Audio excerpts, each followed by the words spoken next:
call the meeting to order. We begin with the Pledge of Allegiance.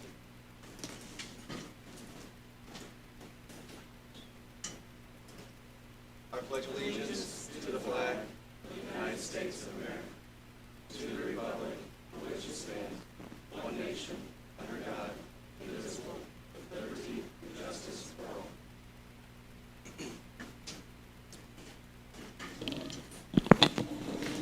Mr. Otter, can I have a call on the roll, please? Ms. Wilson? Here. Mr. Norris? Here. Ms. Thies? Here. Mr. Morris? Here. Ms. Wager? Mr. Thompson? Here. Mr. Loudermilk? Here. Thank you, Mr. Otter. Moving on, we have before us a list of items for first reading by summary reference, the proposed ordinances and resolutions. First up, we have ROC 2021-018, Additional Appropriation Ordinance 2021-09, Drug-Free Community Appropriation into Operating Expenses.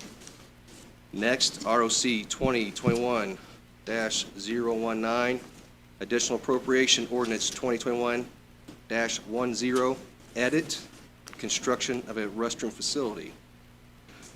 Also part of the same ROC 2021-019, Additional Appropriation Ordinance 2021-15, out of County General, Construction of a Restroom Facility.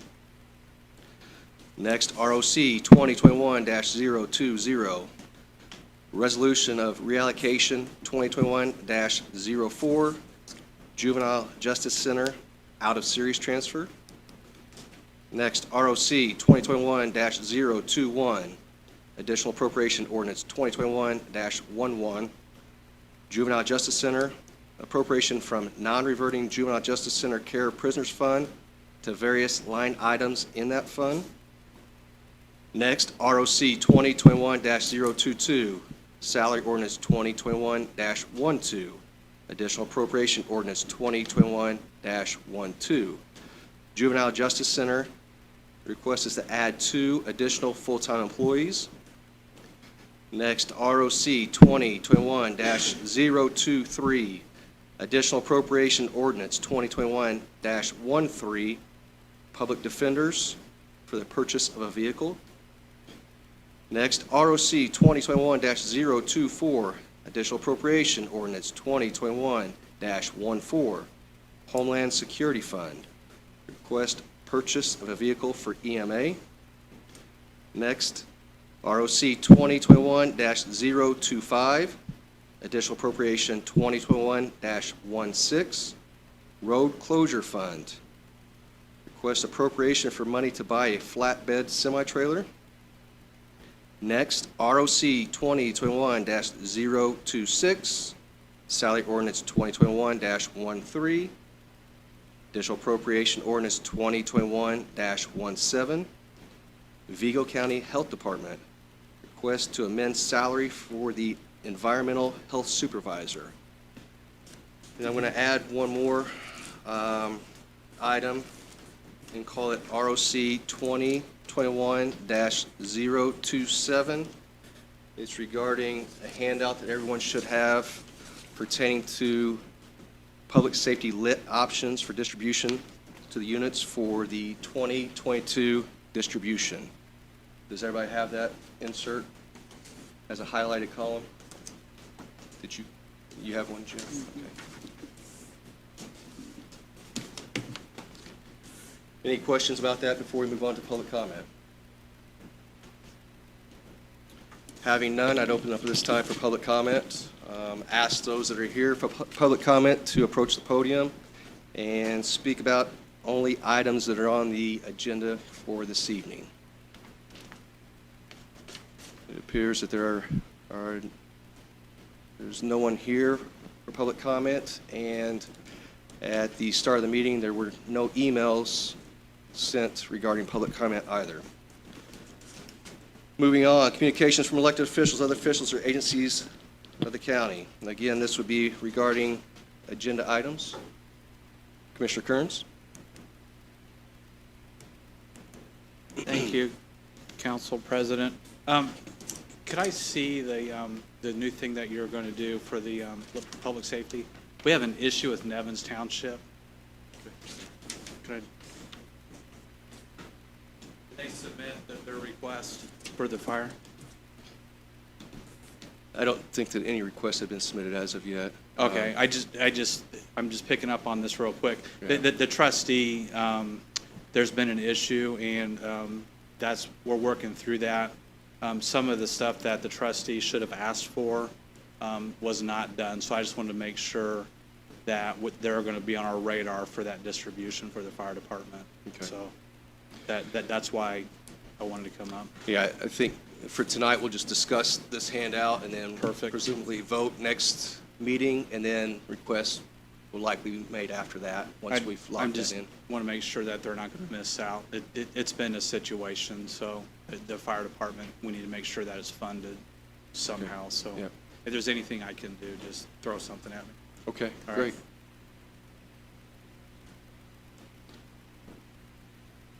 Anyone else? Anyone from council would like to make comments at this time?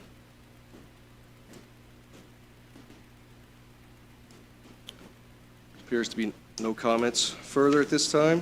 So moving on, reports from committees. There are none. Next, we have ordinances relating to appropriations. First up, additional appropriation ordinance 2021-09, ROC 2021-18, drug-free community. Is there anyone here to speak on that?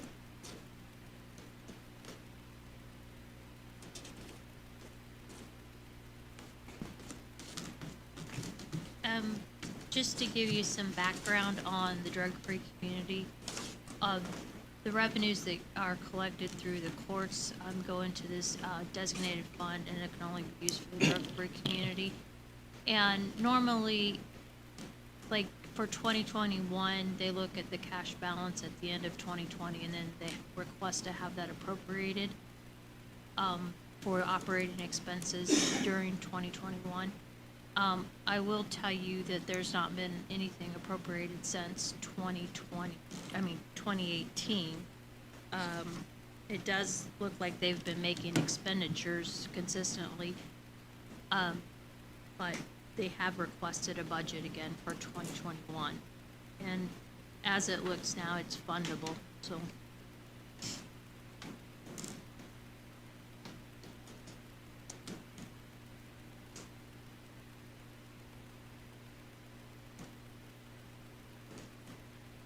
Did the auditor's office have any other information regarding this? No. No. So it looks like, yeah, it looks like the request came directly to you, is that right?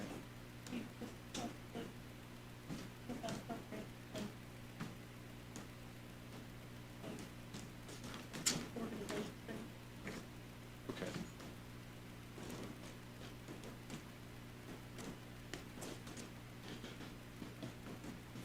Any questions from council regarding this request? And again, this, look at the insert, it's from Brandon Halleck with Drug-Free Vigo County, which he's with Chances for Youth also. He's involved in a lot of programming in the community for children, at-risk children and different things. So I'm sure he'd be more than happy to speak to anyone if you have any questions in the coming week regarding what programs he may be gearing these funds towards, or if you have any issues. So, moving on, additional appropriation ordinance 2021-10, ROC 2021-19, and its request is out of edit for the construction of a restroom facility, and I assume Commissioner Morris will talk about the next one also as it relates to additional appropriation ordinance 2021-15 out of County General. It's all one request. Is that fair? Yes. I like this. But you guys had me about jumping out of my seat when you called Don Morris and Travis Norris there for a minute.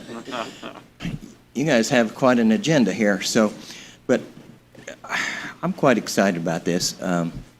This is something that your county's been working on for several years. use of the 822 acres that we inherited from Pfizer's several years ago. And proposals for this project have been several, but your Parks Department has come up with a construction of a trail system on this, about 11 miles, is that right? Almost 11 miles on this 822 acres. And naming it after our previous park director, Keith Rubel. And it's just an excellent project. Commissioners would like to spend a fair amount of money, more money than we have on some other restroom facilities, but for a park entrance. And one of the reasons this is just a super deal is because this is a partnership with Ivy Tech, and they're going to help with, of course, they have a parking lot, so we have parking already there. We have they're going to help with the utilities and the sewer and the water. And again, Adam, your park director, has just worked this to stretch your nickel as far as he possibly can. And at this time, I'd Adam and Rachel can explain a little more about what's going on with this. Thank you. Thank you. Adam Grossman, Superintendent, Vigo County Parks. I didn't introduce myself last time. I just kind of scooted in here and scooted out. So, yeah, we've been working on this for several years. I think I described earlier, most of this has been built in-house. We had a couple contractors come in here for very little, bulldoze some thicker brush for us, but our staff's been working on this in our what we'll call spare time that we don't really have much of. And we've got about 11 miles of trail out there right now, about a 270-foot long boardwalk that we're working on right now.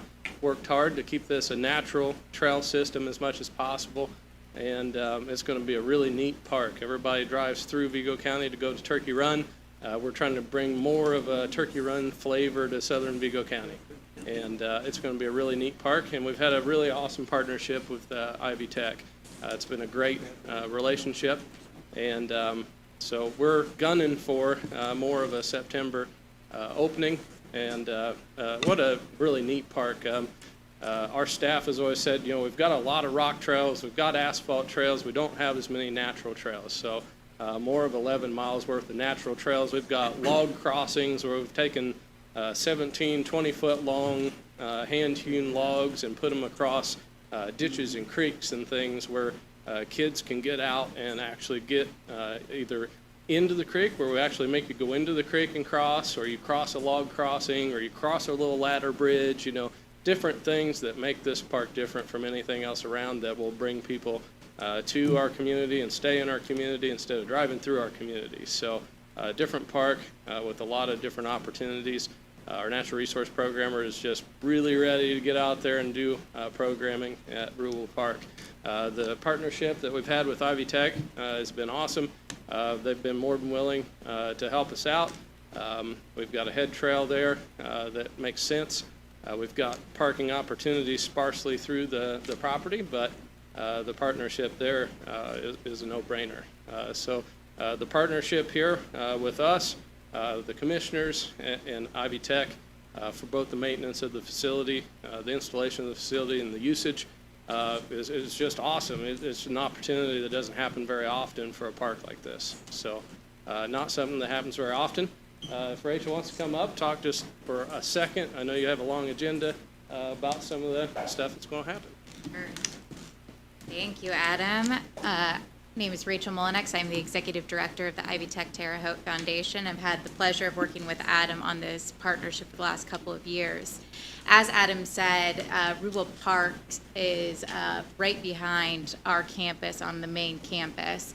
And so we have offered our support as an institution to partner with the Parks Department to provide a trailhead, parking, and then patrons can use our existing restroom facility. So as a community college, we want to offer as much of our facility as we can back to the community. When we started looking at the funding opportunities for this project about a year ago, we applied for the Next Level or for a grant through the DNR through their Next Level Trails program. And that would help to extend the trail for Rural Park onto the main campus and then help to extend it over to Dixie B so that we could get the Dixie B students through campus and over and utilizing Rural Park as well. It would also connect the garden quarter into housing back to campus and then again onto Rural Park. So we're looking for increased connectivity. I tell you this because in part of that grant, we proposed an allocation to build a standalone restroom facility that would serve at the trailhead, so that as patrons came, it was a seamless and easy process for them to enjoy the park. We were declined in that initial round of funding. It was a very competitive round. Adam and I have met with the DNR to get some feedback, and we think that we have a really competitive grant going into the third round here this fall. But what we lose by not having the grant right now, as Adam said, is we will be opening the park this fall or this summer. And so as we look to open the park, we want to make sure that our Vigo County patrons have the best experience that they can coming on and visiting this park. We only get one first impression, so we want to make sure that our county is proud of the work that has been put into this park. And as Adam said, that people are no longer passing through our community, but really valuing the assets that we have in our community. We believe that this restroom facility is going to help in making that great first impression that our community deserves. Appreciate your consideration. Thank you. Any questions from council, comments? Something that wasn't mentioned, the request is for a choice of where you want to pay for it. It's not, it's one $170,000 request. You can pay for it out of either general or edit fund. If you want a recommendation, I'd say take it out of general, because we've been hitting edit pretty hard recently.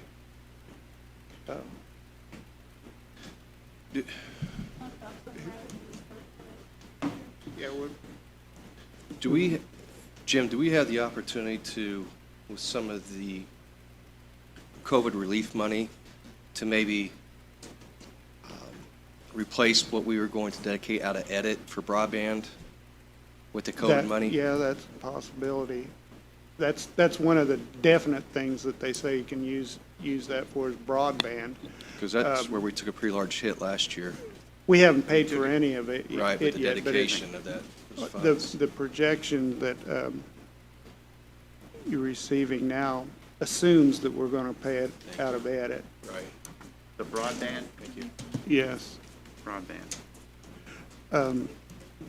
Right now, the general fund, what is it? It's got about 17 million in it right now, and we'll probably get another 11 million settlement, so June 30th, I would guess, we'll probably be pretty close to $20 million in the edit, or in the general fund, and should finish the year that same way.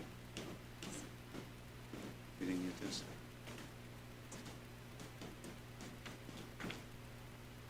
So you're saying take it out of general? That's what I would do. I will. No. Take it down.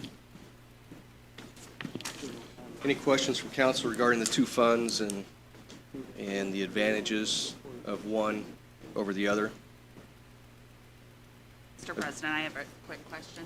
Yes, So Councilwoman it Thies. sounds like you're applying for the grant again.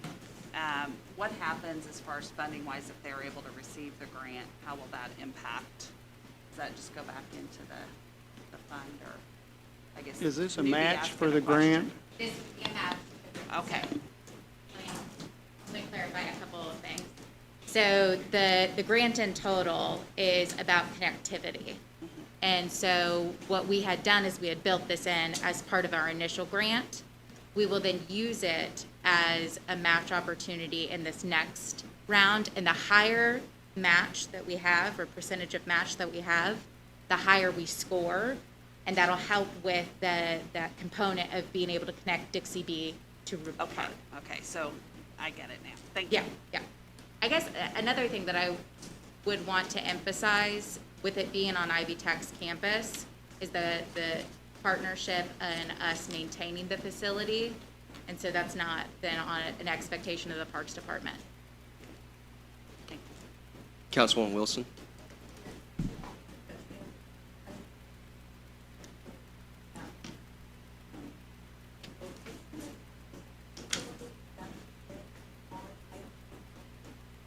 Yeah, so this would be, getting my steps in today.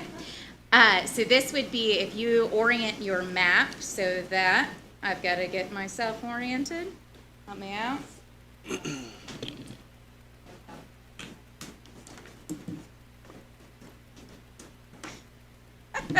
All right. If you are looking, there is the green of Ivy Tech's campus, and then Garden Quarter there in gray. There is a green space in between those two areas, and that is where the restroom facility would be. It is on Ivy Tech's campus. So you want the tax, who would own the facility once it's finished then? It would be Ivy Tech. So the county is using county money to purchase some, or to build something for Ivy Tech? Not for Ivy Tech. It is a partnership that Ivy Tech is providing to But the Ivy Tech county. will own it. Ivy Tech will own it, but this is not a facility that is going to do anything for our students in it other than what they already have access to. This is really to support the partnership between Rubel and the Ivy Tech campus. So what we would like to be able to do is utilize that space to build a facility for the park patrons.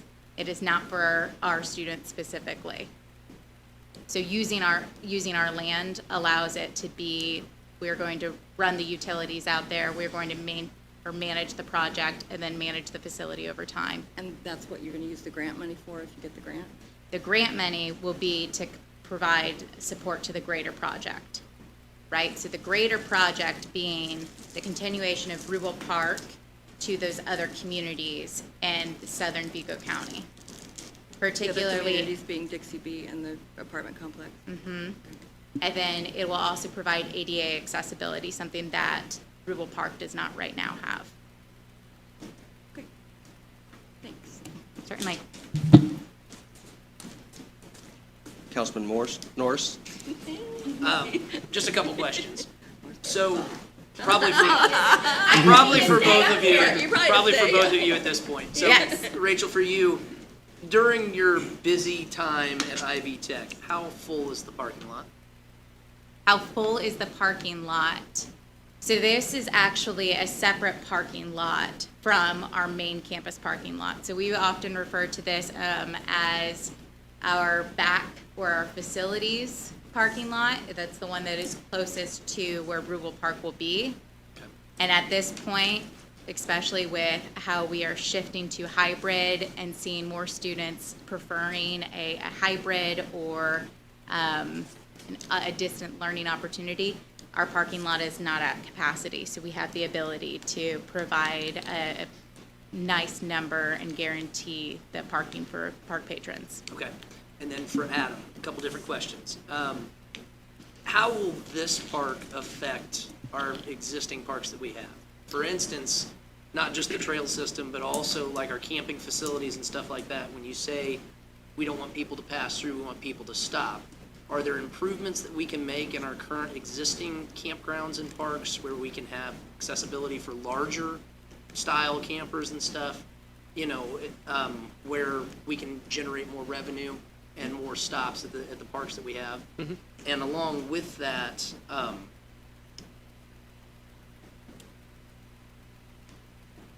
the property that we've been given from Pfizer's, is there any issues with the grounds? Yeah, first question. We've made a lot of improvements in our campgrounds over the last couple of years. We've put in several pull-throughs in all parks. We've added direct water hookups.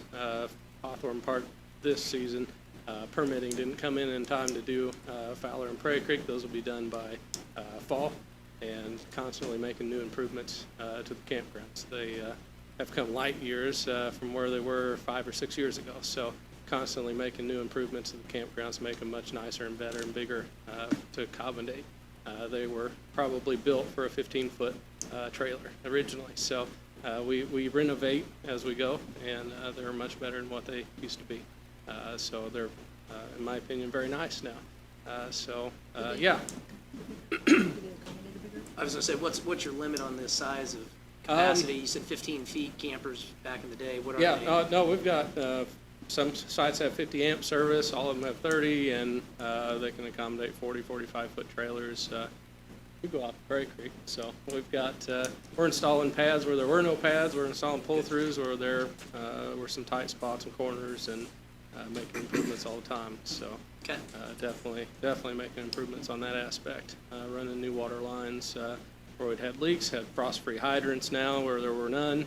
So always making improvements, extending the season a day or two here or there where we can, and getting some things moving. But on the other aspect, there are some restrictions on the old property, environmental covenants on the property where we've got to maintain some environmental caps that were put on that will forever and always be prairie grass and grasses that we have to always mow, that you can't have trees or anything grow on those caps, but everything that we've done is for recreational purposes and cleared and ready to go.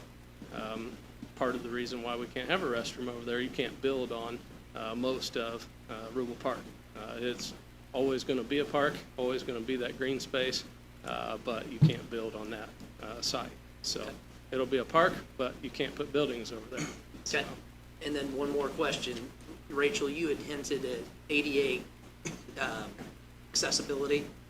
Are the trails going to be ADA accessible Rubel Park will be, since they're all natural? yeah, the natural trail system are not going to be ADA accessible. We'll be looking at, in the next year or two after open, there'll be a loop on the interior that we'll be looking to upgrade to an accessible loop.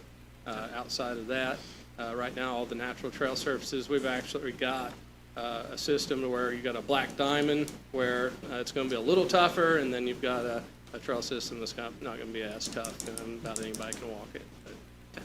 All right. Thank you. yep. Councilman Norris, these improvements that Adam mentioned, he's done it on our budget that we've allocated to him. This is not by accident or additional appropriation at this time to do those kinds of improvements. They've done a wonderful job. I don't doubt it. Thank you. Other questions or comments from council?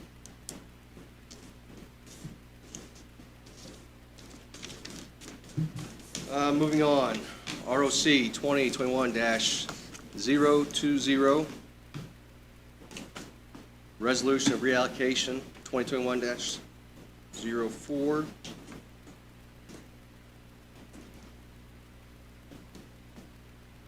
And ROC 2021-20, Juvenile Justice Center.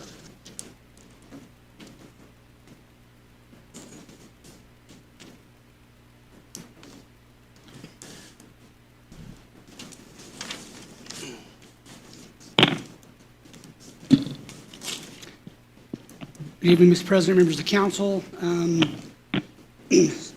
going to first talk about the transfer of revenues. Is that what we're going to talk about first?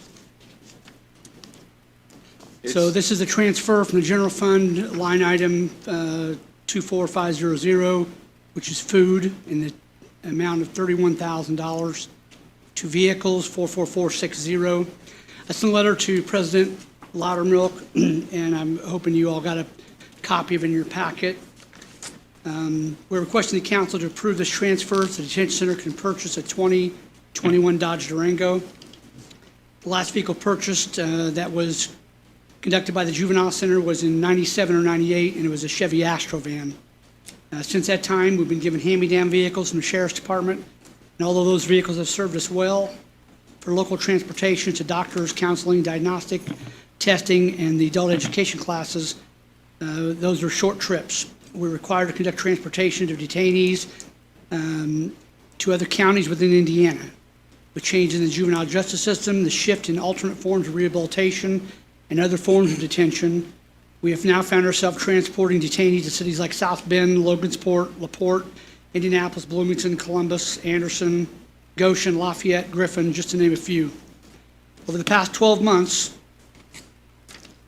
we've had situations where the vehicle that we're using to transport detainees has broken down along the roadway, and we need to recover it and the occupants. You can imagine the situation not the best for the staff and detainees alike.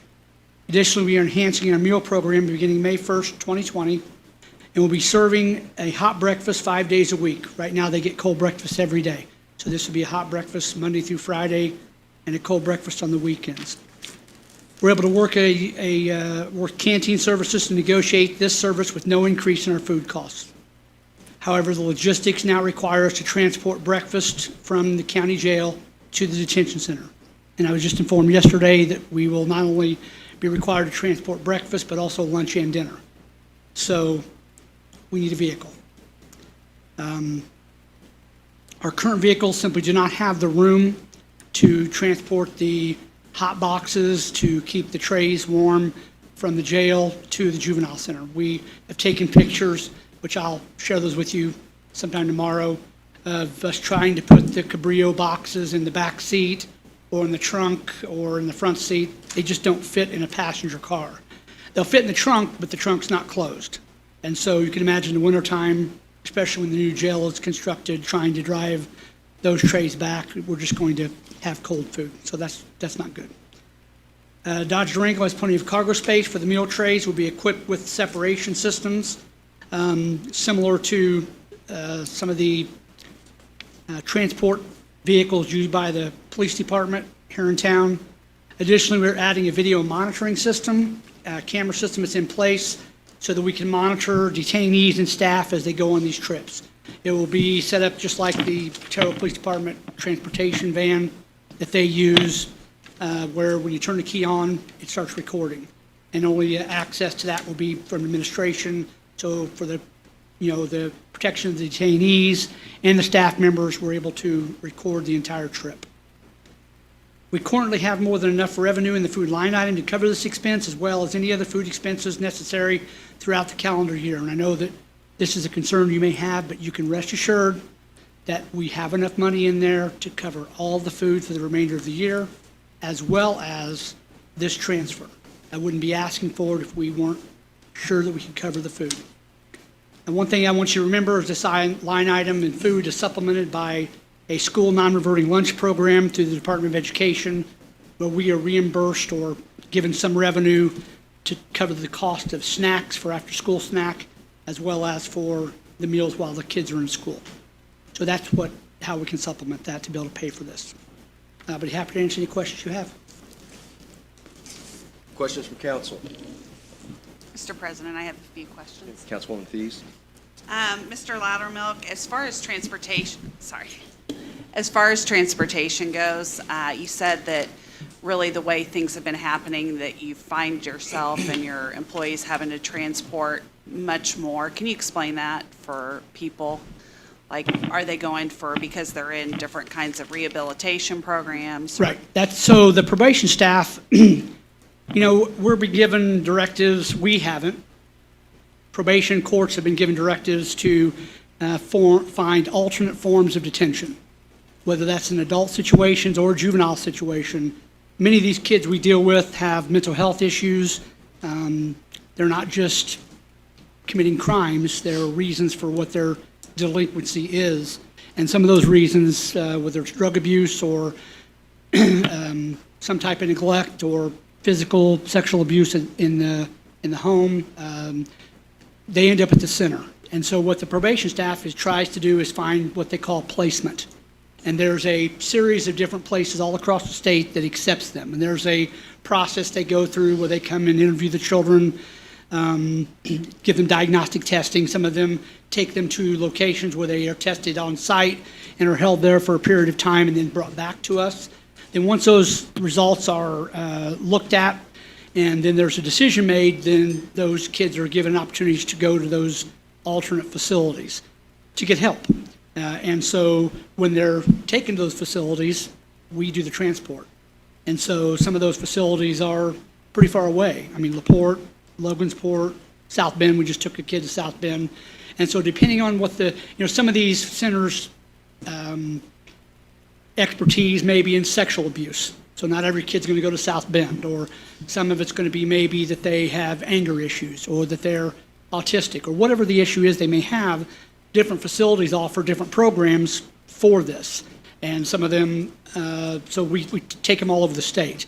In addition to the normal transportation to the Department of Corrections, which is in Indianapolis. So you can see we're traveling an hour, hour and a half, to take kids to wherever they need to go.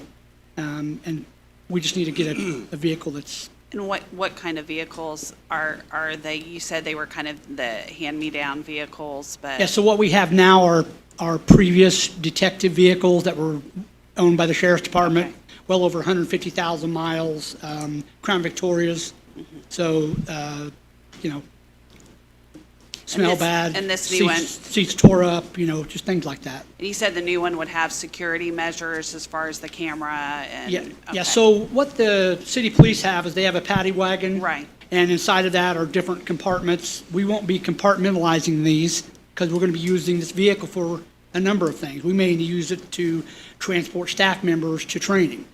So we're not going to make it like you're sitting in a patrol car. But what we are doing to do is they have a system over there where there's a camera that does the interior of every compartment. It video and audio records everything when you turn the power on. So as soon as the car started, it's recording. And so what I did was worked out a plan with the manufacturer that we videotape the staff members, so there's no issues there, and that we videotape the detainees. So we're going to put 2 or 3 cameras inside the vehicle and in different areas to try to get as much coverage as we can. There'll be a separation between the front seat and the rear seat, and a separation between the rear seat and the cargo area.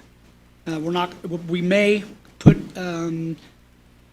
protectors on windows, and I know we're going to black out the windows because confidentiality reasons for the kids. But that in the other measure I have before the council, there's a specific line item for the video camera and the recording system. The way that works is it has SD cards that are under a lock and key, almost like a Coke machine key. And then what you do is when you start it up, it records on the SD card, and then the administration, people that are supervisors, I mean, not like sergeants, but myself or my assistant director would have access to that. And so they could take the SD cards out. But what each trip would be required to do is to take a thumb drive, they plug it in at the top next to where the lock is, and just hit a button that says download. And so then the SD card switches to the thumb drive, and they can take that thumb drive and save it. So every trip will be saved, regardless of something happened or didn't happen. In case there's an accusation later, we'll be able to pull that up. So we asked the council last year for a security system, and that's being installed now, and so we thank you for that.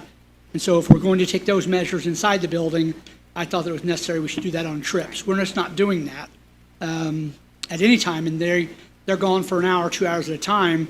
The only way we monitor what they're doing is every hour they're required to call in and say, hey, I'm still on the road, but we have no idea.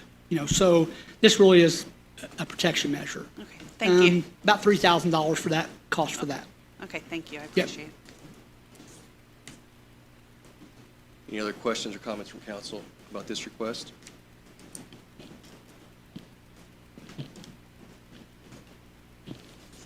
Appears there are none. Next we have would be the request to transfer, let me see here, transfer funds from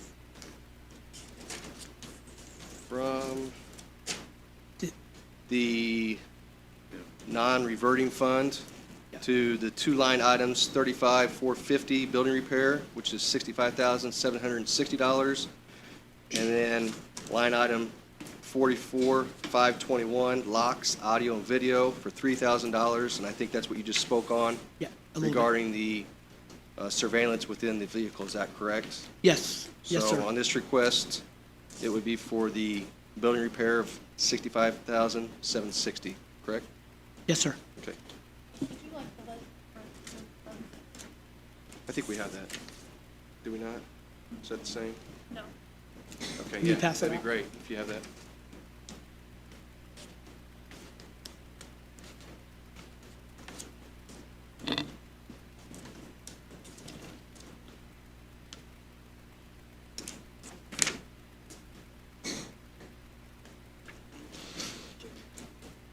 Just so we're clear, since there are three separate requests here, this is additional appropriation ordinance 2021-11, ROC 2021-021, and against Juvenile Justice Center. Thank you. I probably should have started this off last time, I'm sorry. Mr. President, members of council, Norm Laudenbrook, Director of the Juvenile Center. This is a request for the council to consider an additional appropriation from our non-reverting Juvenile Justice Center care of prisoner account into a couple different line items. The first line item is repair a building, and I'll get to that in just a second, and that is 35450. And the other one is, it's called locks, audio, and video, and that is 44521. And so to speak on the second portion, the $3,000 will cover the security system, I guess we want to call it, for monitoring the transports in this vehicle, the camera system and all of the things that are with that. So when the vehicle is delivered, it will be actually delivered from Fletcher, Chrysler, Jeep, Dodge in Greenwood, taken straight to Lafayette. It'll go to a vendor in Lafayette, Indiana, who will outfit the vehicle with the restraint systems. I think that's what we want to call them, the dividers, if you will, and then we'll outfit them with the security system. And then the vehicle will be delivered here. They're even going to, tint the windows. So that will cover, that's what that $3,000 is for. The $65,760, and don't let that scare you. That's a large appropriation, but I assure you that we're well within our numbers as far as the amount of money we have in our account. So this repair to buildings are all of these little bitty things that we need to finish up. Our honey-do list, if you will. And things pop up regularly. For instance, we have a Department of Corrections audit every year, and we found out that the airflow monitoring test that was done in 2017 was expired, and we needed one dated for 2020. So suddenly that was a $3,760 bill.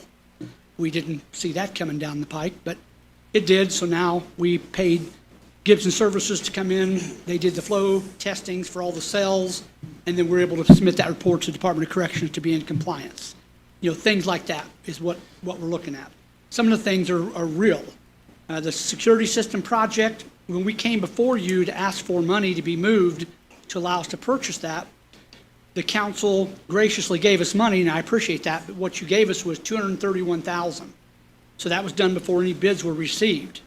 The bids that came in, the bid that was accepted was $235,000. So before the project started, we were already in the negative by almost $5,000. So this is going to help us come up with the additional $5,000 to cover that. And I promised the council at that time that if you gave me the $231,000, I would find the rest of the money to fund the system. And that's what I'm doing with the non-reverting out-of-county detainee fund. I made a mistake when we bid the system out, that the monitors to monitor the video system, there weren't new monitors that were in the bid. So we need to put additional 40-inch monitors. These monitors are different than going to Walmart and getting Vizio TVs and putting them up there. These are security grade, 24 hours, 7 days a week type monitors, so they're a little bit more expensive.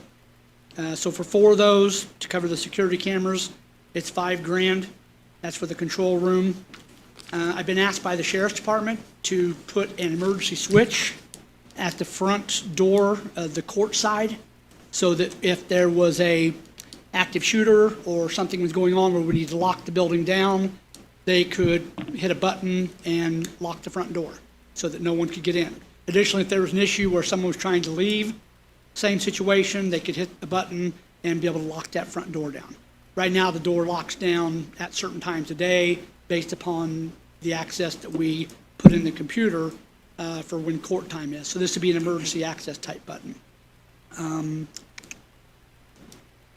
The control room has workstations similar to a dispatcher, where we sit 24 hours a day, 7 days a week, and monitor doors and operate doors and answer phone calls and operate computers, log all types of different information for the activities of the detainees as well as the staff. So we want to upgrade that. It's not been upgraded since the building was built in 2001. The new car that we hope that you'll approve, and the existing vehicle, we would like to put a carport along the back side so that we can, the south side of the building, so that we can put the cars underneath there, protect them from the weather, maybe make them last a little bit longer, so that they, won't get tore up so quickly. One of the things that we ran into is the IT room, where the new video monitors, or strike that, the new data collection devices are kept, so that when we videotape somebody doing something, that we hold that video for a minimum of 200 days. That room is getting extremely hot because of the new server equipment we put in there. It was just an office before, now all of a sudden it's got computer servers. So we need to put an air cooling unit in that room. That air cooling unit is specific for computers. So it's like an air conditioning unit for your home. It's got a condenser outside and a blower, and it would be mounted in the ceiling in that server room to keep it at the temperature that we need, so there's no malfunctions with that. That's cost a little bit of money. The council was aware of some issues that we had with our building, crack in the wall, some problems with the roofing, the ceiling issues in the rec room. So I hired a consultant. I forwarded to all of you and the commissioners, hired Michael Waldbaser, and he, as an engineer in town, gave us what he believed needed to happen. I forwarded that to the commissioner's office. We've not addressed any of those issues yet, but in order to pay his consulting services, it's $3,700 to be able to do that. When the control room was purchased, strike that, when the control room was built, normal residential or commercial windows were put in the control room. Those windows are not to the standard that a detention facility needs to have. And so there's concern that those windows could be broken out. And in past, some of the windows have been broken.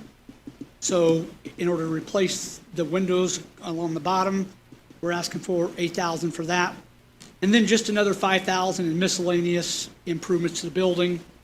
This fund was invented to try to help upgrade the building, and so we're asking for just some extra money to do some different projects. To kind of give you a little upgrade, I know you received a report, but as of May the 4th, 2021, we have $99,000 in that fund. So there's more than enough revenue to cover all of the expenses of the project that we need to either A, finish funding, or B, complete, as well as I received an email from my compliance manager, Andrea Moeller. We still have $15,600 in outstanding bills of revenue that's coming in from counties that owe us money, and we probably have enough detainees right now out of county to generate another $20,000 there. So, we're looking at another $30,000, $35,000 easy revenue by the end of June. And we still have, 6 months of the year left. So plenty of money there. We're going to be just making the facility a lot better and doing things that need to be done. Instead of coming in piecemeal on that, asking you every month for a little bit, I thought we would get the whole thing taken care of now. We're about we're about 75% finished with our security installation. We paid the first payment. They've asked for the remainder. We're going to hold off till they're done, but we're going to need to have that extra money to be able to, do some of those things. So I'll be happy to answer any questions. Any questions from council? I just, Oh, boy. Councilwoman Wilson? Can you pull that mic to you just a little bit? I'm deaf. Okay, I have got a question about some of the things that are directly related to the building itself. Have you presented a request to the commissioners to handle those types of things, the repairs and things that should fall under the commissioners? So, like what specifically? Miscellaneous repairs and improvements, building a carport, The carport won't. security windows. Okay, so the carport's just a freestanding metal. It's not attached to the building? No, it's just, we have a concrete drive on the south side of the building. That's 11 feet by probably 43 feet. We stack 2 vehicles behind each other, and they just sit there. And so I thought if we're going to get a new vehicle, I'd hate to see it out in the weather all the time. We don't have a garage to store them, so I thought if I could get a carport to put there, at least it'd protect the vehicle. It's not attached to the vehicle, so I figured that's on me.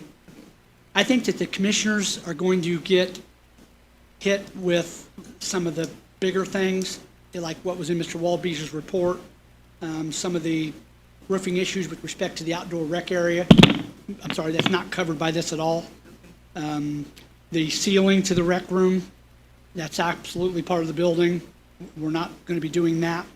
I think the control room workstation could be a commissioner thing, but it also isn't an oh my God thing that we need to do. It's something that we probably should do. It would be a shame to get brand new everything and then still have a counter that looks like a wave. So I think that we so no, I have not asked him for any of this. I got this fund so we could try to stand on our own, and so I didn't. I guess as I was reading No, it, the that's fine. miscellaneous repairs and improvements, I'm thinking improvements to the building. I- And Yeah, just like the monitors, is that repair to building? Oh, no. I don't know, but it's secured, you know what I'm saying? So I didn't, and security windows rather than, yeah, that could probably be something Replacement that of they, windows. but there are some pretty, I need a parking lot paved on the east side of my building. If the commissioners are going to pay for that, I don't want a nickel and diamond with this. I need a new ceiling for the, rec room. It's falling down. If they're going to be asked to pay for that, I should pay for this. So I'm just trying to be as fair and equitable, as I can. thank you. Any other questions from council? Councilman Norris? Norm, I've got a question for you. On your first request for the $31,000, you already included in the $3,000 for the prisoner transport restraint system, which also includes the videos. Is that correct? The video system and everything? Did I put it in twice? And then you turned around, you put it back in under line item 44,521 for another $3,000 on your request for $68,760, and referenced it down at the bottom. It says security camera system for transport vehicle. Yeah. That's, no. I made a mistake. So in the 31,000, it should just be 31,000 for the vehicle, period. And it will include the security system? Because it's 27. No, the 31,000 will include a restraint system. Okay. Yeah, so in the transfer from the food, it will pay for the vehicle, which is 27,743, and the prisoner restraint system, which are the cages between, and that's about 3,000 as well. And then the appropriation from the non-reverting care of detainees that 3,000 is specifically for the video monitoring system Okay. inside the car. So they're both $3,000, but one's Okay. for the cages and one's for the cameras. Okay, all right. That's all I have. I was just curious on the recommendation of the wall that's cracked. I mean, what are they saying about that? I sent everyone an email. I don't have that in front of me. I Is don't it a think stru- that is they, it- Is it a structure issue?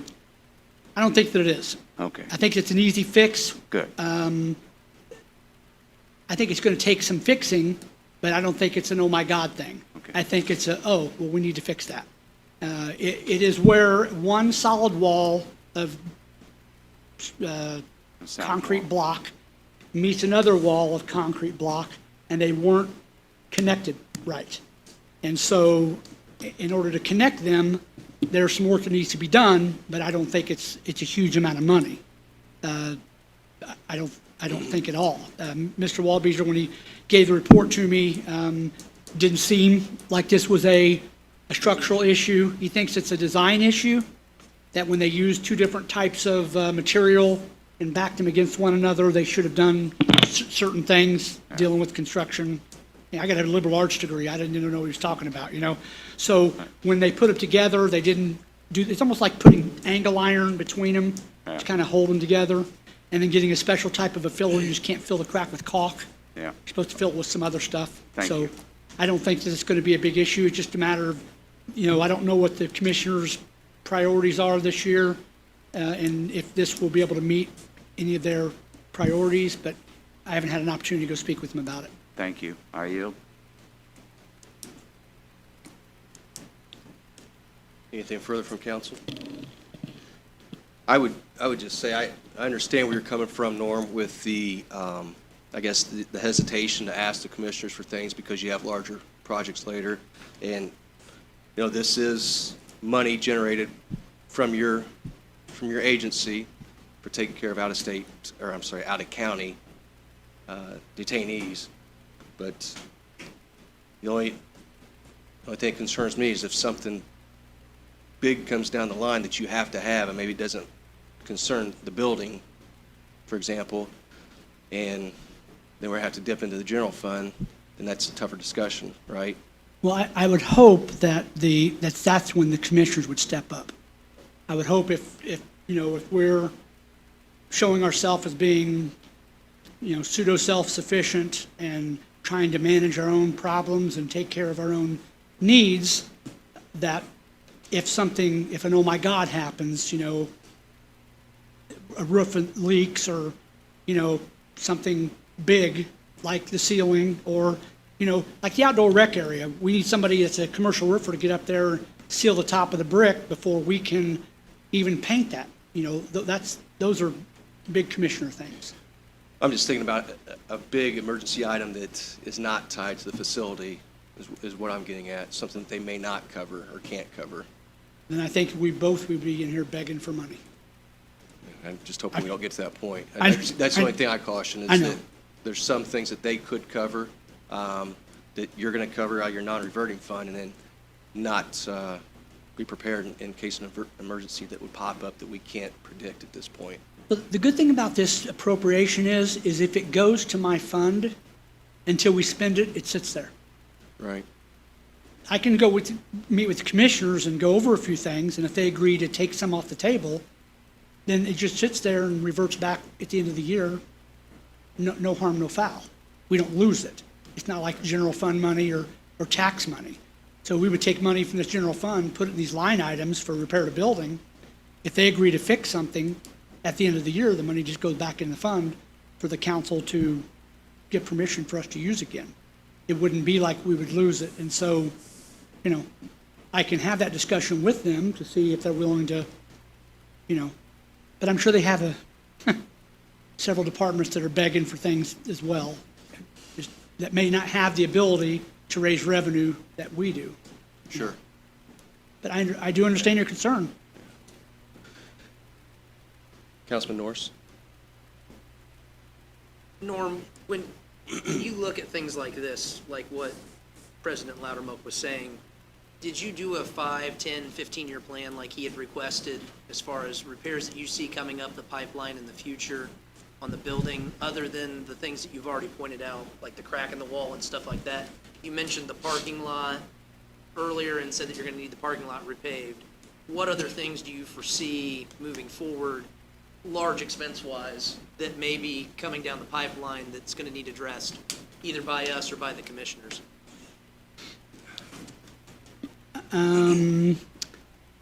The only thing I can think of is an addition to the building. So we're out of space. That's it. I can't, we're out of space. Probation needs a drug court probation officer. We don't have space for the clerks, the courts, the probation, and detention to work out of that side. We're out of so much space that the 3 of the staff members for detention work in the court side. We don't have offices in detention. So it would be nice to add on the front of the building and put 3 or 4 offices and some storage, maybe a restroom, maybe a small conference room over there, so that it frees up space on the other side. In the past month, we've built an additional office and created 4 different areas of space for people to store things, because the clerk's office removed 27 file cabinets. So we're trying to do things to get things cleaned up, but, you can only do so much. So I've contacted an architect to get an idea of a floor plan for an addition that I can present to the commissioners to say, here's an option. And, maybe, with some of my non-reverting revenue or some other revenue that other people have, we might be able to do that.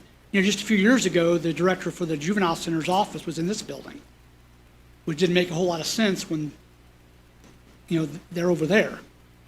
So how do you maintain any kind of control or conduct business when every time you have to walk 15 minutes to get to where you need to go?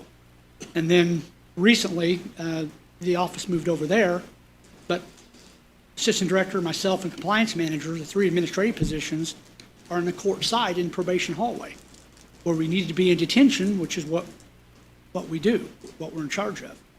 And so yeah, that's the only thing I could think of. The rest of the stuff, the parking lot needs to be redone because it's falling through, the brick or the concrete is chipped away. And so I'm, talked to Larry Robbins, the county engineer, about trying to get an estimate of what that would cost.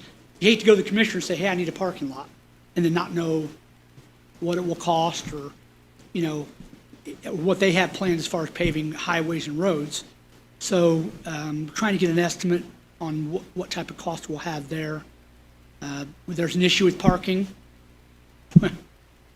where we're, being boxed in by the hotel.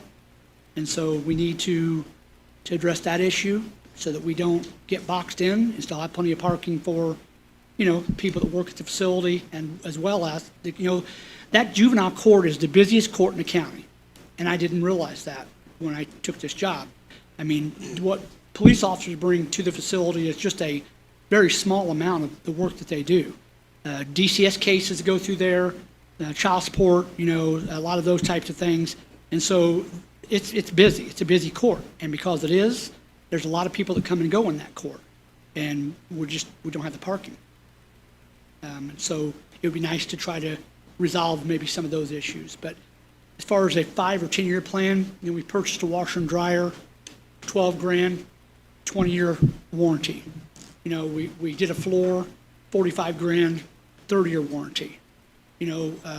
We're doing, and we've got long-standing, if we do the control center, the security system, warranties 5, 10, 20 years out. Some of the smaller things obviously is not that good, but we just started replacing some doors that have been there since the building opened.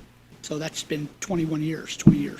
So a true master plan of what we'd like to see happen, maybe another vehicle so we get rid of both hand-me-downs. In case one's on a transport, the other can still pick up meals, maybe an addition to the building for some office space. Other than that, that's about it, really. unless you want to build a new juvenile center next to the jail. But that's them. That's not my master plan, I can tell you. Anything further regarding this request? Moving on, we have before us Salary Ordinance 2021-12, ROC 2021-022 against the Juvenile Center. All right, I know you guys are sick of me, so I'm going to make this quick. We work a shift at the juvenile center that is pretty odd. It's a 2 on, 3 days off, 2 days on, 2 days off, 3 days on, 2 days off, and it's broken up. As you see by the letter I've given you, the chart, a day shift, we have 4 people. One of those people will have to be in control, and I mean in the control room at all times. They open doors, they answer phones, they run the center, they keep the security. So that leaves us with 3 people. If we take someone to court, that takes 2 people to court. That leaves us only 1 person in the juvenile center. And that person is going to be the person running the school or feeding or whatever may go on. In day shift, no matter what group it is, A or B group, we have 4 people working each day. So we're good. Night shift, we don't. Night shift, we only have 3 people. And what night shift done, when you think of it, they start at 6 p.m. So what they get is they get the evening meal, they get all visitation. So any visitors from the outside, they've got to scan them in the scanner. They've got to monitor the kids visiting with their family. Plus someone has to monitor what the rest of the kids are doing. All showers are being done. All laundry is being done. And then after 10 o'clock when they bed down, then it's whatever else needs to be done in the juvenile center, meaning cleaning, repairs, report writing, anything like that. So where we're short is our night shift. And so currently the detention center has 14 full-time employees that work normal shift. The shift are 12-hour shifts that rotate as I stated. I'm asking the council to approve 2 additional full-time employees. We currently have several relief staff that work on a part-time basis. They fill in as the schedule dictates based on who's off for vacation or sick or things like that. Beginning in 2021, we changed the manner in which holiday time is given, the manner in which personal days are taken, and the manner in which sick time is used. We've kind of actually now started to comply with the county handbook because before we were way out there. All of these have contributed to a much lower payroll for each pay period. If this trend continues throughout the 2021 year, last year's detention center spent over $131,000 for relief staff salaries, $131,000 for part-time salaries. The cost of a detention officer is listed below, $35,992. FICA, $2,784 per $5,000. I think I may have mistaken my addition, but about $43,000 for one full-time person. The insurance is listed, the cost for an employee, a child, employee, employee spouse, and family. So we took the amount of money that one detention officer would cost, and we added it to the very minimum that you could get for insurance, and which could total about $102,000 or as much as $131,000. So you see, just by adding 2 people full-time, we would nearly be able to have the current money that's appropriated would be there to cover these salaries. Additionally, the revenue saved in training, uniforms for staff that annually would be significant. In 2020, the money spent to train and outfit staff was $10,560. In 17, 18, 19, the figures are nearly the same for a total of about $55,000 over the past 4 years. From 2017 to 2020, the Juvenile Center has hired 99 relief staff. Of those relief staff hired, only 6 of them are still there. The main reason why they leave is because we don't guarantee hours. 1 week you may get 3 hours to fill in for a court detail. The next week you may get 20 hours because somebody's on vacation. And folks just don't want to work doing that. Additionally, we've made some changes in our training. We believe, like reserve officers, police officers, or volunteer firefighters, that if you are going to be doing the job, you need to be trained at the level that the regular employee is. So we can't have full-time employees do the job some days, and then substandard employees do the job the remainder of the days.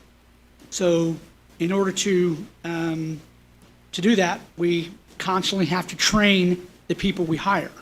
Well, there's a minimum of 40 hours training for the full-time people to start off with, like an academy, plus an additional 80 hours that they have to get throughout the year. I believe it's 120.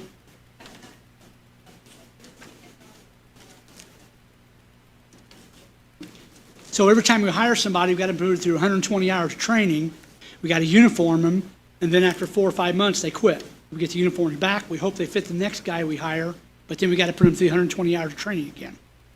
And that takes instructors, it takes overtime, those types of things. So we're really shooting ourselves in the foot by constantly hiring the part-time people. So what I'm asking for is an opportunity to hire 2 additional people that will work the midnight shift, that will give us 4 across the board for each group, 4 on days and 4 on evenings. And we would utilize the relief staff only. A couple, 2 or 3 of them we would keep for transportation details or for court details when someone was on vacation or something. We already have established a minimum staffing of 3 people. We've got to have 3, 1 in control and 2 people monitoring the detainees. We have 4 sometimes. If you have 3, you're going to think about, well, what if we have an intake, someone's brought in? What if we have a release? What if we have someone come in that wants to, do some type of counseling to a child or give them some type of diagnostic testing? And we have to monitor that with someone. So if we don't have the staff there, we can't do that. Day shift, we're good because we've got myself, Andrea, Cindy Hunter, the assistant director, and Tracy Kiefling. So if there's ever a shortage, I've went on transportation details. That's not a big deal. That's our job. We're there to work. That's what we do. But in the night shift, I got a phone call a month ago where a detainee was picked up in Griffith, Indiana, which is way up north in the region, and we had to go at 2 o'clock in the morning to pick him up. Had to have him picked up by 4. So, in order for us to do that, we got to call people in and send people away immediately. Well, thank God the kids were asleep, so we knew where they were, but it was just a trying time. Some of them we're losing, some of our female staff we need to maintain because we have female detainees. So if we don't get a complement of full-time staff that are women, we're going to be hurting. So this was just a way, and this wasn't my idea. I went to my staff and said, how are we going to solve this? Cindy Hunter's worked there 25 years. Tracy Kiefling, 20 years or more. Andrew's been over there 12 or so. And it all boils down to we just simply don't have enough people. And I think we're throwing good money after bad by continually hiring part-time, training them, uniforming them, and then quitting. And then, because when they come to work there, they only stay until they realize that they can't get enough hours and they got to go pay bills. So they're going to go somewhere else, Jabalt or some other venue. So that's what this is for. Not asking for additional revenue right now, just asking the opportunity to hire. And then I believe by the end of the year, we'll be able to have enough money to cover the salaries. I'll be happy to answer any questions. Questions from council? Councilman Thompson. How many inmates do you have there right now? Say it one more time. How many inmates do you How many have right now? detainees do we have? Yes. Today, Yes. 19. What is your average? Our average is between 12 and 15. It's ebb and flow. 3 weeks ago, we had 8. This whole past week, we've had 16 to 19. Court is Thursday. We may drop down to 15, to 10. We just don't know. Everyone there is on a different phase of detention. So, you know, if it takes one probation officer a week to get somebody placed, then maybe they're only there for a week and a half and they're gone. I have right now 7 people that tell me that they could be leaving within the next 2 weeks. So that would put us at 10 or 11. But we got police officers that are bringing people in. We have people that are violating probation, not going to school. You know, out of county only brings in, say, maybe 3 to 4 a week. So that you figure that's 3 or 4 out of county. So in county, we're talking, you know, 12 to 15 again, depending on where we are, you know. You can ask me tomorrow, I can tell you a different number. You know, I have a sheet I can email you that will tell you the daily population for the past 3 years. Can you do can see that? by month. You know what I'm saying, that you could see. And you can see COVID brought us down, but you can also see that many times we were above 30, 33, you know, so people were double bunked and sleeping on floors and doing, you know, and that's really a violation of standard. There's a lot more than what we are supposed to hold, but sometimes you don't have a choice, you know. I guess the last question, did you change your minimum staffing? Changed it? Yes. No. Or why are you asking for 2 now and you didn't need them 6 months ago? I needed him 6 months ago, I just didn't get around to asking for him. Okay. I mean, truthfully, what I did, here's the deal. I did everything I could to try to find money or ways to make this work without coming here. I enjoy looking at you, but I really don't enjoy coming here. So I tried to do everything I could. We changed the sick policy to make it more in line with the county handbook.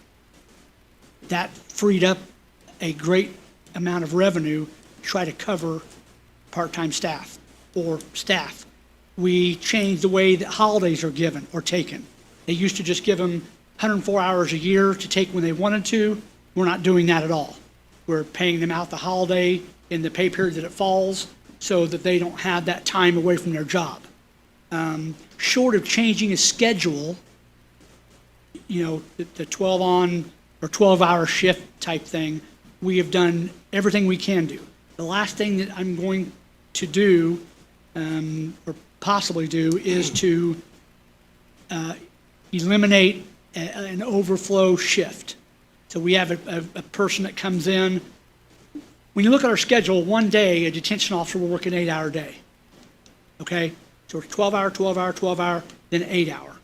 On that short day, we have a part-time person come in.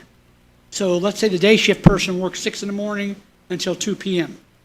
and goes home. Well, the next shift doesn't come in until 6 p.m. So we're short from 2 p.m. to 6 p.m. Right now, we have someone come in to cover. So we're maintaining those 4 across the board. I could cut that because why? We're at minimum staffing, 3.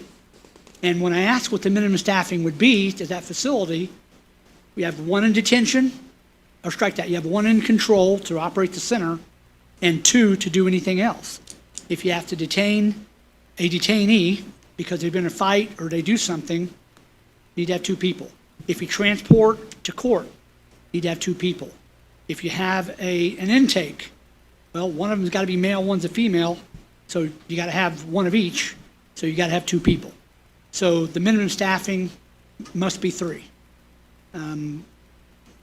But now, when someone takes a day off in the daytime, we don't have to call in part-time people to cover because we have 4. So when they take a day off for vacation, then they still have my 3. When he takes off, he's sick, I've still got my 3. When they take a personal day, I've still got my 3. Night shift, I've got 3. So when someone calls in sick, I got to replace them. And it makes it even more difficult when you're talking about male-female. Because in day shift, if the female calls in sick, Andrea can cover, or Cindy can cover.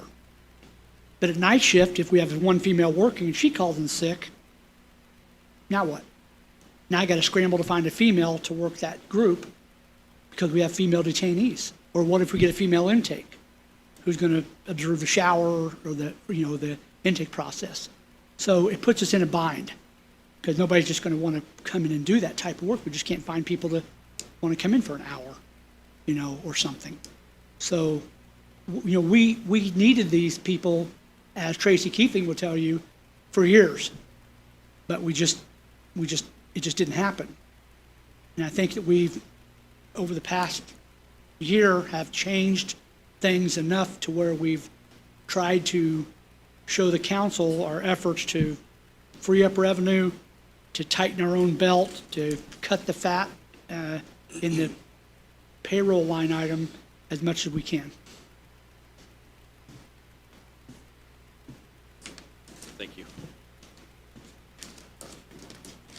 Any other questions from council? Thank you. Appreciate it. Thank you.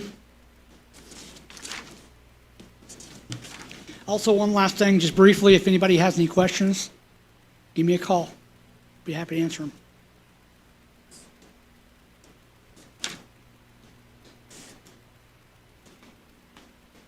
So we had two items there. The one was the salary ordinance and the additional appropriation. So items 6 and 7 in your list.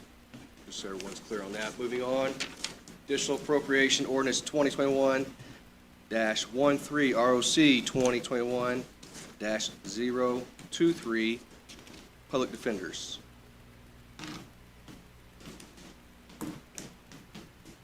Good evening, President Loudermilk, good members of the council. For those of you who do not know me, I am Gretchen Etling, and I'm the Chief Public Defender for Vigo County. And I appreciate this opportunity to come speak to you this evening and make a request on behalf of our office. The request I have in the letter, just as a clarification, there's a sum of $12,000. That's the sum we put in there because we had not heard back from Dorset yet as to the final amount. I actually got an email that I forwarded to you, Calissa, at 4:45, that Brett Dickel just gave me the exact amount. Would be $10,271 would be the residual plus the docking fee plus the purchase fee would be the purchase price. We are requesting an appropriation out of our public defender, supplemental public defender account, which is an account that generates its receipts from public defender fees, and it's not the general fund. The money that is spent out of that fund, though, does get reimbursed 40% back from the state. And that money, when it comes back as income from the state, does not go back to our supplemental, unfortunately. It goes back to the general fund. So the purchase price of $10,271, actually with the reimbursement back, that would go back to general, the cost to the county would be $6,162.60. I had spoke to Commissioner Morris, and we determined that would be the best fiscal impact for the county to take this out of the supplemental public defender fund, because then you get reimbursement back to your county general. So the county would get a car, and the general budget then would get a plus balance to their account of the residual of the $4,108. Any questions from council? Seems pretty clean.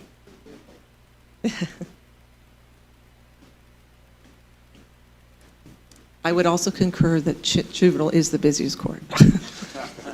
And the legislature just recognized this and put $4 million in an account for the commission to help support the chins and TPRs. So.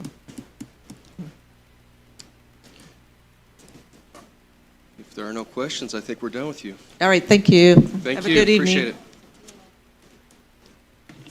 Next up, additional appropriation ordinance 2021-14 ROC 2021-024 Homeland Security Fund.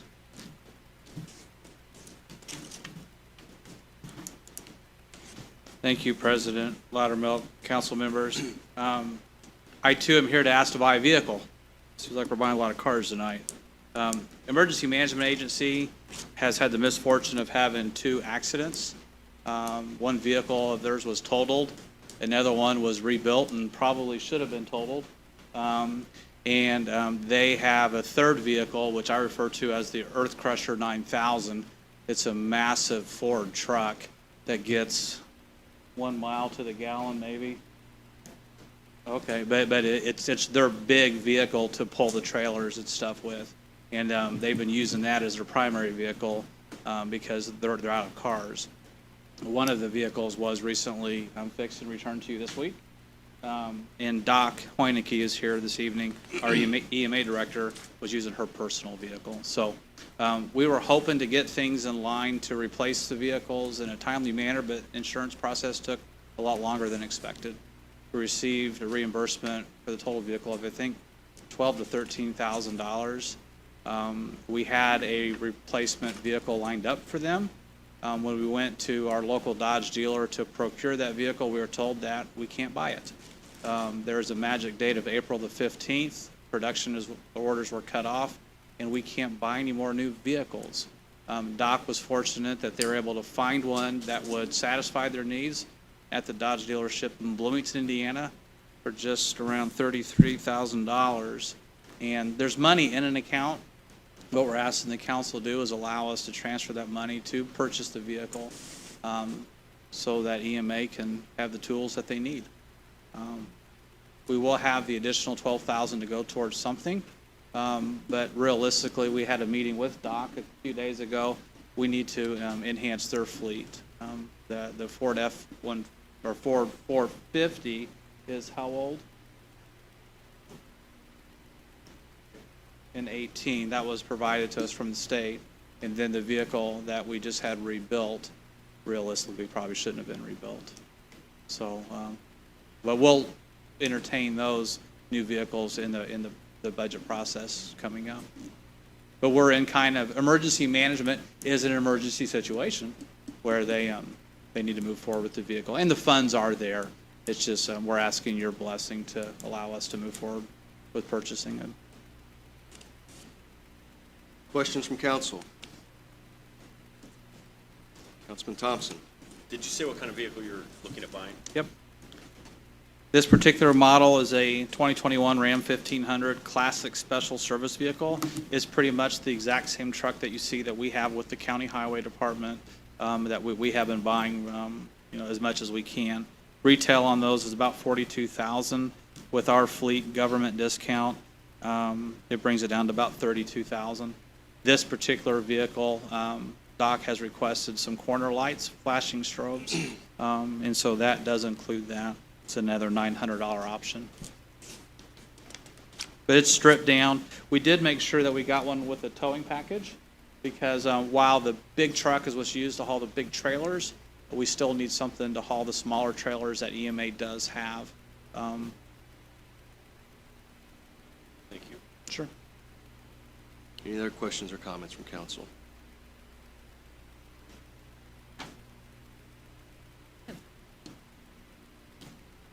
When I was reviewing your ledger, there's an appropriation for $9,500 in that fund, which was not made during the budget session by the council. But I don't know if that's grant related. I don't have the line on it, but there's an appropriation for $9,500. How long?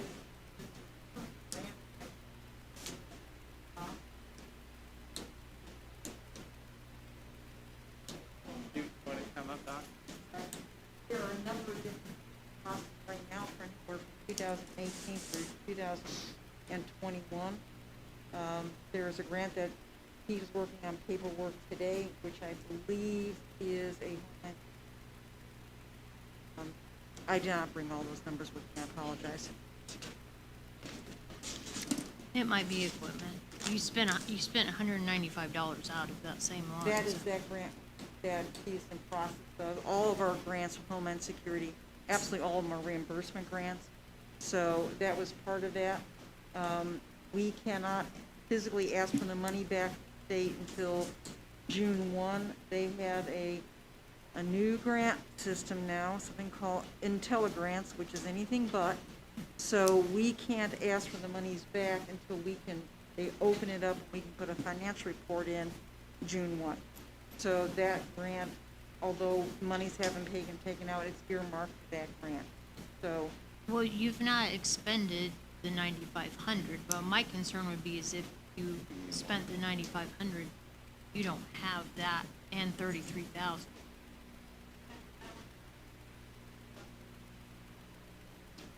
Yes. But you have to spend it first, so you'll go negative. If that's what it is, if it's grant related. Yeah, it's,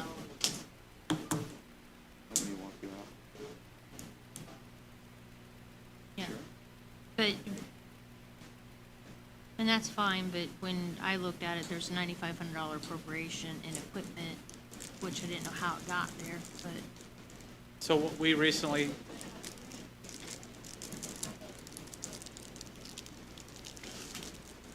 A grant, that's what we approved. award. Yeah, yeah. I just wanted to make sure that there's enough funding for it. That's all I'm asking. If you can go negative, that's, So when we were looking at how we can fund this, over about the last 2 weeks, we've been working with the auditor's office to figure out where the money is. And I think this is what we're talking about today. We probably could just go ahead and do it, but we wanted to make sure that we had the council's blessing before we move forward, because my understanding is, from what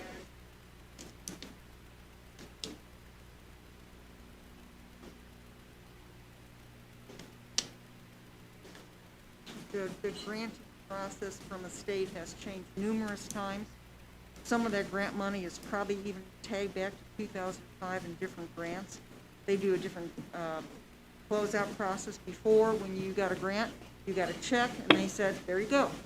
And there was almost no closeout process. So over time, dribbles and drabs of grants have accumulated, accumulated in that grant fund. And then several years ago, it went back totally to reimbursable. So they wanted the onus on and making sure that that grant was followed through. So the counties basically had a dog in the fight, and then they reimbursed you. And some of these grants, there's pieces and parts. So out of that $9,500, there is one item that was $195. That other item is actually being built. So when that comes in, we'll need to pay for it. Then once we get paid for it, we send that documentation to the state, and then once the state has that, then they send that money back. So there's an ebb and flow, and it's a several-month process, obviously, to get that done. Some grants can be as quick as 30 days, and some grants are as long as 3+ years. So depending on the funding cycle it came through, or the grant number, this may be 2018 grant money, but it doesn't become available, say, until 2021. I believe this was a 2020 grant. And that has, I think, a 2 or 3 year grant cycle on that one. So all these grants, right now, I just got notification that the Homeland Security Foundation grant will be open, and we will be applying for materials to make IFAC kits for law enforcement, that basically is stop the bleed kits. And we'll try to go for a $4,000 grant. So we apply for them whenever they pop open. Some are no warning, and some grants, when the state is ending or getting close to 2.5 years on a 3-year grant cycle, they may roll it and make a different grant so that they're not giving basically money back to FEMA, and they can then fund projects that need funded. So many of these pop up with little or no warning. And we try to get every grant we possibly can.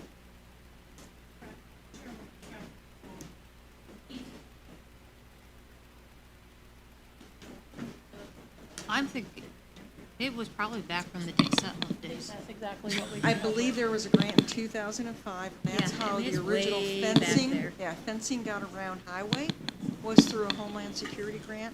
There was a radio grant in 06, there's a radio grant in 07, there was granting in 09, and those dribbles and drabs ended up in that fund. I just wanted to address this ahead of time instead of being a problem later. So we've cleared it up and we're all on the same page. Thanks for that. And what we're looking at here is we approved the annual signing of a 2018 grant that was awarded for our It's a 5-year grant, pre-disaster mitigation monies, which will be a 5-year cycle, which some of you council members have been pointing to that, and a few are actually on our EMAC. I'll be getting some information. So that is a 5-year, and that allows us to be in good stead. There is money in project available, so that's a 5-year. And while Doc is up here, I would like to publicly recognize the EMA department, her leadership, and her staff in aiding the health department in the COVID vaccinations and everything related to COVID. We haven't had that opportunity to do that officially with them, but they've done a phenomenal job. So I'd like to take that moment to say that. And she needs a new truck. Deer trucks here. Yeah. Any questions or comments from council? Thank you. Thank you. Appreciate it. Next up, additional appropriation ordinance 2021-16, ROC 2021-25, road closure funds. Larry Robbins is here, county engineer. Sure, yeah, if you don't mind. Mr. President, members of council, Larry Robbins, Vigo County Engineer. I'm here before you tonight requesting additional appropriation from a road closure fund. This is a fund that has been hanging around for quite some time with a cash balance in it that really has no appropriation for it. I am told Judy's actually passing around an ordinance that the commissioners amended this some time ago to allow for the purchase of county vehicles and county equipment. And you all know my equipment needs and my vehicle needs, so I'm before you now in order to appropriate the cash balance for this into a new equipment line to go towards purchasing a flatbed semi-trailer that will go with our semi that we have to transport our equipment around the county so that we can better maintain the roads. This will allow us to not necessarily road all of our equipment there. It takes usually a day for me to set up, to road some of this equipment where it needs to be. This will allow me to be much more efficient in the things that we do and hopefully translate into us being much more efficient and getting some of these roads fixed and repaired. Pretty straightforward. If you have any questions, I'd be happy to answer them. So you're just wanting to clear out the fund, essentially? Correct, yes. There's no additional revenue coming into this. This was really set up back when the mine was closing down roads in order to facilitate their mining operations. And then once that revenue was generated from that funding. And then when they returned back, it was something that the county could at then be able to repair the road up to safe standards. Since then, most of those have been taken care of. The one road that I believe got chip and sealed was Farmersburg. The rest of them remain gravel, which I continue to grade and maintain now on an annual basis anyway. So that's already coming out of, I'm already paying for that maintenance out of my existing line items now. So this fund has an available balance that we could purchase towards equipment, which is something that I am in dire need for at this time. Questions or comments from council? Thank you, Mr. Robbins. Thank you. Appreciate it. Next up, salary ordinance 2021-13, ROC 2021-26, Vigo County Health Department.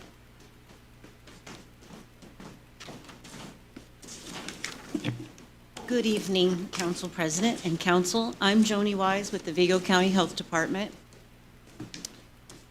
Last year in August, we had our environmental health supervisor leave us after over 23 years to take a job in the private sector.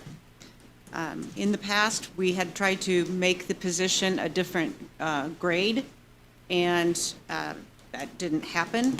At the time that the supervisor left, she made a substantial difference monetarily than the employees that she supervises, which are 5 full-time staff and a support staff person.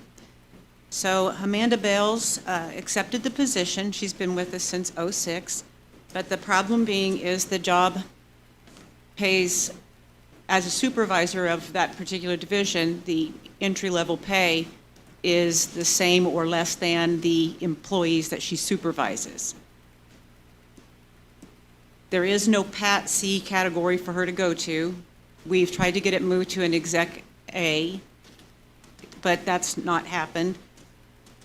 And so I'm asking that she be fairly compensated for the responsibilities of a very difficult position.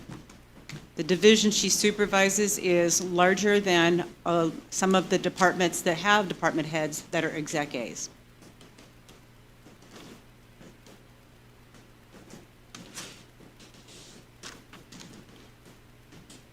Questions from council?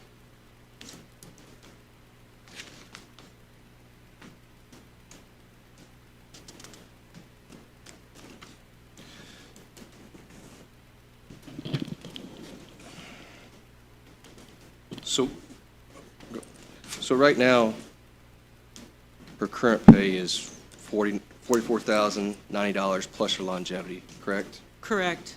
So if this was increased to the proposed level, she would still maintain the longevity, correct?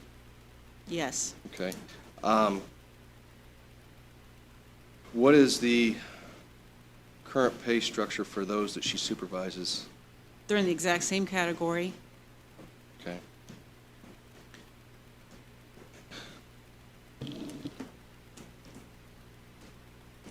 Trying to remember back, obviously, we've had a lot tonight in and of Yes. itself, but I feel like,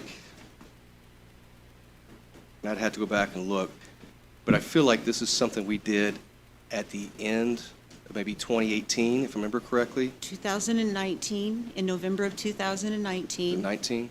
Moved the environmentalist to Pat B. Right. We tried through the regular manner in which to change classifications, and that did not happen as far as moving the supervisor's position to an exec A. But again, it was an issue, but not a big monetary issue, because a person had been here over 23 years, was still making substantially more money, or a fair amount more than the people that were in the same classification.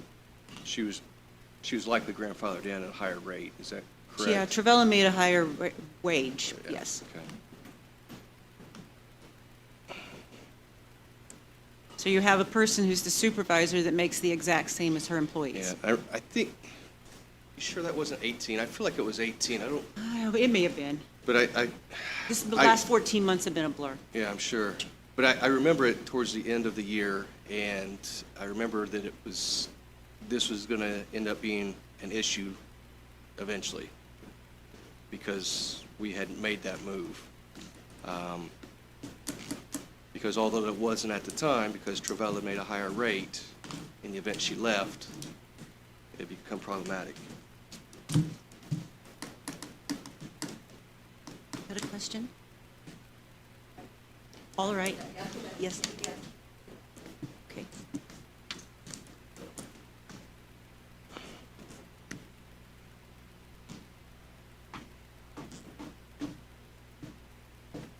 Councilwoman Wilson? Okay, I'm new. But, Sure. So what was the reasoning given for not being able to promote her to an exec A? We were never given a reason. Okay. Thank you. Yes. So was that the request made to WIS for the exec A, or was that Yeah, made here? we took it through the Personnel Committee, which was Councilperson Thompson, Weger, and Schweitzer. Last year, I think it was the year before. before?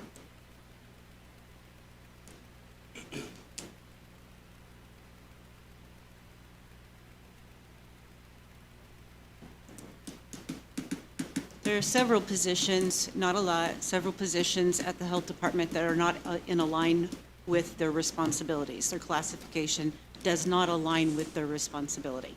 And we tried to go through the regular channels to have it corrected, and it doesn't happen. My position is an exec A. I have almost 30 full-time employees and several $1 million in budget. I'm in the same category as some people who have 2 employees or 3 employees and a half-sheet budget.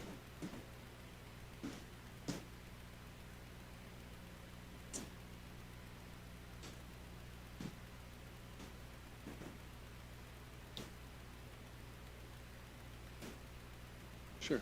Still the floor.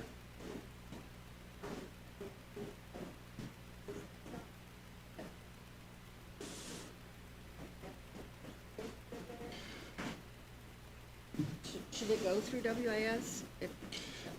Did it go through last time when it hit Personnel Committee, or did it just die in committee? I You think it recall, just Jenny? died in committee, but what I looked at as a template was the raise that, or the stipend that Joe Labrie got at the courthouse. It added, supplemented his salary instead of going through WIS.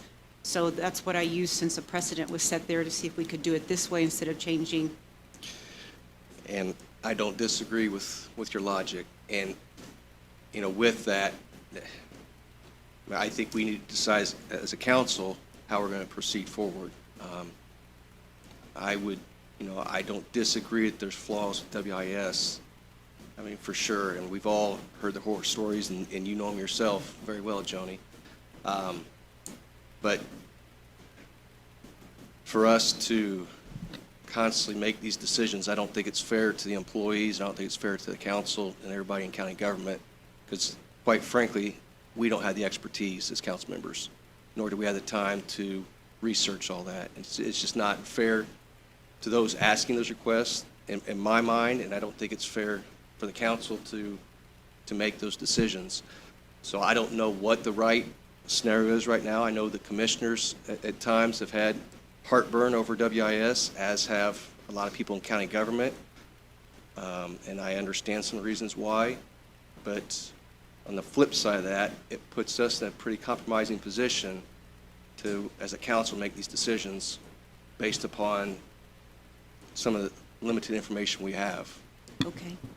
And that's just my thoughts. Like I said, I think this was the end of 2018. I knew at some point then that decision would impact things later on, and here we are. Right. 'Cause I don't know that I was just- aware that it was presented to the Personnel Committee before. Yes. I could have and been, but I don't recall. Yes, and then, on my rebuttal, and I totally respect what you're saying, is I don't think it's fair to have a supervisor paid less than No. her employees. It absolutely isn't. I agree. What happened in 2018 maybe was the wrong decision of the council. I don't know. I'm not going to go back and second guess that. You can't unring that bell at this point in time. But it is not fair for somebody in a supervisory position to make equal or less pay than those in which they're supervising. So I think we have to figure this out. But as I said, I think we're putting ourselves in a compromising position if we don't rely on experts at some level to assist us in these decisions. Honestly. And again, that's just one person speaking here. Okay. Did you? Sure. Brendan wants to talk, of course. Of course. Thank you for that setup. So this is something that when we've been looking at the salary inconsistencies, the health department is one of the targeted departments. It doesn't make sense. What I would like to propose is that we have WIS review this, and then have our HR department do a market analysis too, as we've discussed before. I think this would be a good opportunity to do that exercise, just to see what the results are. And then that could possibly help with the decision moving forward. We do not have a final plan yet. Kara and I, our HR director, talked recently about we just need to go find a place free of distractions and spend about 4 hours to figure this out with department heads involved in this. It's a tough exercise. I'm confident in our HR department's abilities with both Kara and Beth, and knowing what the market pays. I'm highly confident in Joni's expertise and abilities and knowing what her employees should be paid. And so if it's okay with you guys, I would like to offer that, have WIS review this again, and I was part of that 2018 discussion when I was up there with you. And then let's see what our HR department comes up with. They didn't give you a decision, WIS, last time? Personnel committee didn't give a decision. They did not finalize it with a yes or a no vote at meeting, and we were never told They what just it got was, there. except it never happened. Okay. And Adam was at that meeting also.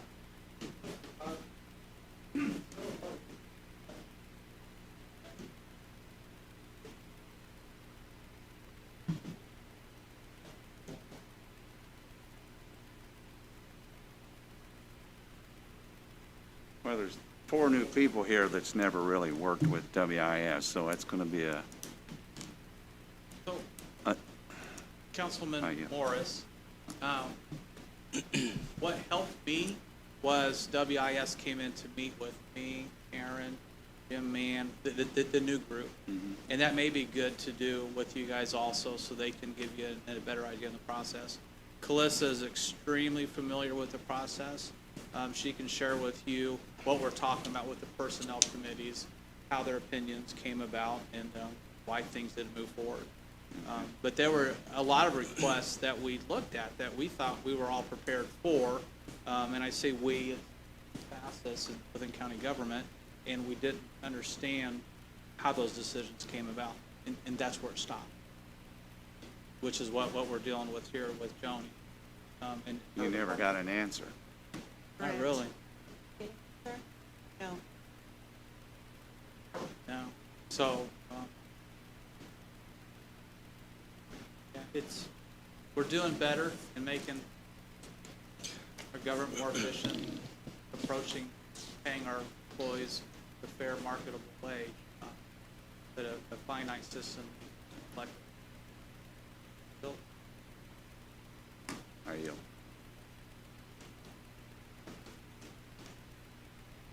I think that's probably a good idea to have,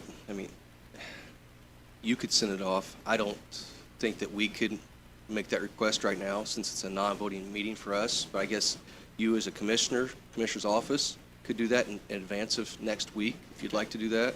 We have the information for you 3 days prior to the meeting, or on the Friday before. Is that something where we could possibly vote on this, or? Sure. Okay. Yeah. It would be nice to have any supporting documentation, independent documentation from Kara as well. Like I said, I don't think it's appropriate and fair for us to be making these decisions all the time without experts giving us some type of guidance. Sure. I think it puts us in a very compromising position that we're in right now. Right, Joni? Right. So, Well, thank you for the consideration, and we'll get to working on it. thank you. Appreciate Thank it. you. Moving on, as I did with the first reading earlier, added the information regarding the public safety. So we have what we are calling ROC 2021-027, Public Safety Lit Options for Distributions to Units for 2022. You have before you a handout that was given to you before the meeting. I think you have that also, Jim. Is that correct? Okay. Just to open up the discussion regarding this document, the information you have before you is in the first column, the units for the fire protection units and the volunteer fire departments. Next column is runs, the percentage of runs as a total for the county in 2021. And if we went strictly by run distribution based on that percentage, it gives you a figure. And the next column is the levy based upon what the levy is set for that individual unit. So if we went strictly by what the levy is currently set, that's what they would receive. However, several years ago, once this went into effect, we had conversations with the volunteer fire departments and fire protection districts, trying to figure out an equitable way to distribute these funds fairly across the board to support those units that maybe have a lower levy, but yet have a high run percentage. And throughout those discussions with the fire chiefs and those in the fire protection districts and council members, it seemed as though the fair distribution was a 65% run rate coupled with a 35% levy. That's what we've done the last couple of years. There has not been any grumbling or any issues from the departments or the districts, so that's what we've maintained. So essentially what this is tonight is to show you what those distributions look like. The 40-60, the 50-50, the 60-40, 65-35, 70-30, those were what was presented when this was first initiated. So those are the same distributions that were presented at the time. As I said, we settled on what you see there in the highlighted column, and everybody seems to be happy with that. So again, there's no action for us to have tonight regarding this, something you can chew on the coming week. You can talk to people within your district, see how they feel about it, see if they have a change of heart, and then we can act on it next week, presumably. After we finalize this, then that gives the fire protection districts and the departments the opportunity to know what is coming to them for their distribution, and they can start formulating their request at that time. I believe, is the cutoff July 1st, is that right? Might be June 30th. It's either June 30th or July 1st. So it's either the last day of June or the first day of July. So if we were to approve whatever the distribution is that we might approve next Tuesday, then it would give them roughly 6 weeks to get their request into us before the deadline approaches. Any questions about that? I tried to cover it all, not make it too painful. How many years did you say this was in process? It's been in effect. Would this be the third year or fourth? Well, this is. Since we passed the new income taxes, what was that, 3 It's- years ago? We did a double year because the first year they didn't get anything. So in 19, they got, I believe it was 18 and 19. So this would actually be the, Or 22 would be the fourth.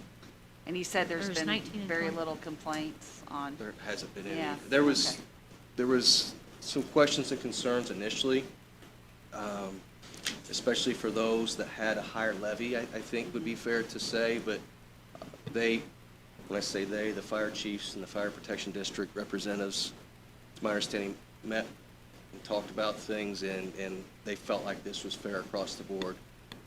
They've been in here, some of them met with us individually, spoke with them over the phone, and there has not been any negative feedback to me seems to make sense. throughout this time. Could there be some issues out there that I haven't heard about? There certainly could be. I just haven't, it's not on my radar. Okay, thank you. Any other questions or concerns regarding that? You might want to add that this is an annual process that has to be done per the state statute for the public safety. You will, in August, have to adopt a resolution amending the lit funds so that you give a specific amount that they're going to receive. So that has to be done annually. You're not actually amending the rate, you're amending the portion that goes to these units.